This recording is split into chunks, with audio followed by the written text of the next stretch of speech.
તો કોંગ્રેસના જિલ્લા અને શહેર પ્રમુખોના નામ ગમે ત્યારે આની જાહેરાત થઈ શકે છે। પ્રમુખોના નામની પસંદગી માટેની પ્રક્રિયા પૂર્ણ થઈ ગઈ છે। મંગળવારે કે બુધવારે એઆઈસીસી નામોની જાહેરાત કરી શકે છે। ગુજરાત કોંગ્રેસના અને એઆઈસીસીના નિરીક્ષકોએ જિલ્લા પ્રમુખોના નામની પેનલ એઆઈસીસીને સુપરત કરી છે। 3 થી 7 નામોની પેનલ બનાવવામાં આવી છે। નિરીક્ષકોએ આપેલા નામોનું એઆઈસીસીએ ક્રોસ વેરિફિકેશન પણ કર્યું। થર્ડ પાર્ટી એજન્સી દ્વારા એઆઈસીસીએ સર્વે પણ કરાવ્યો છે।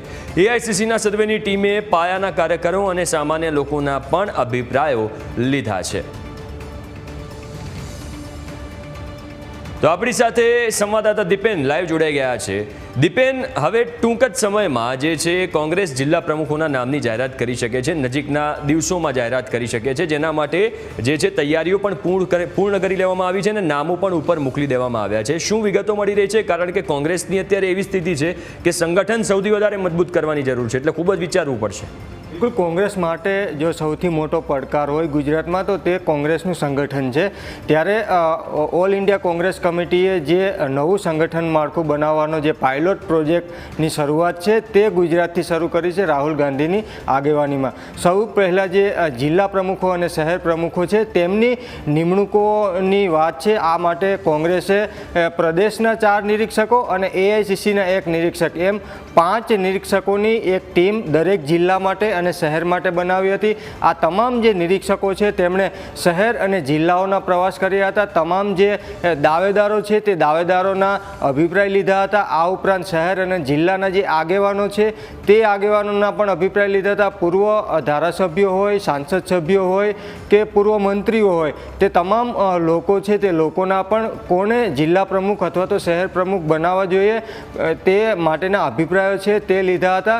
તમામ જે પ્રક્રિયા છે પ્રદેશ સ્તરેથી પૂર્ણ કરી દેવામાં આવી છે અને જે નામોની પેનલ છે તે પેનલ એઆઈસીસીના સેક્રેટરીએ એઆઈસીસીને સુપ્રત કરી દીધી છે।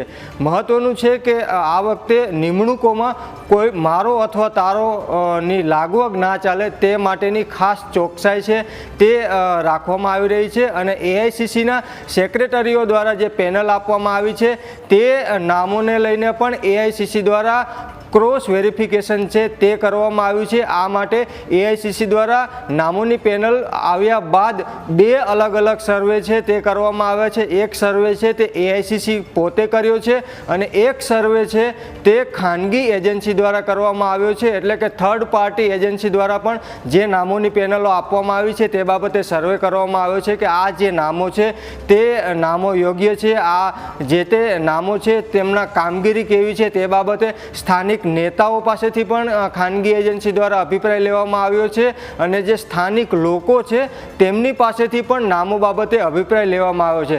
તો ચોક્કસથી કહી શકાય કે મારો અથવા તારો નહીં પરંતુ સારા વ્યક્તિ છે તે જિલ્લા પ્રમુખ બને તે માટેની તમામ તૈયારીઓ કરી દેવાય છે અને આગામી 2 થી 3 દિવસમાં મંગળવાર અથવા તો બુધવારે એઆઈસીસી દ્વારા તમામ જે 41 શહેર અને જિલ્લા પ્રમુખો છે તે પ્રમુખોના નામની જાહેરાત છે તે થઈ શકે છે।